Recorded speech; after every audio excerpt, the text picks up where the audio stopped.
আসসালামু আলাইকুম। আপনারা দেখছেন আমাদের প্রিয় নবী হজরত মোহাম্মদ সাল্লাল্লাহু আলাইহি ওয়াসাল্লামের রাস্তায় যে কাটা দিয়ে রাখতো সেই বুড়ি, যে বুড়ির গল্প আমরা বিভিন্ন বইয়ে পড়েছি, গল্পে শুনেছি, হাদিসে জেনেছি। সেই বুড়ির বাড়ি এখন অনেকটাই ধ্বংসস্তূপের মতো হয়ে আছে। বিভিন্ন দর্শনার্থী এখানে আসেন দেখার জন্য, আমরাও আসছি দেখার জন্য। ইনশাল্লাহ আজকে আমরা সব কিছু দেখব আশা করি।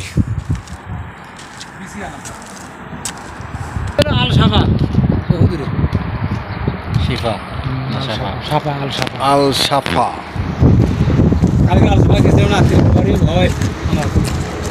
ইকামা নাই না? আমার আগে 34 নাই আর আছে দেখেছি। আচ্ছা।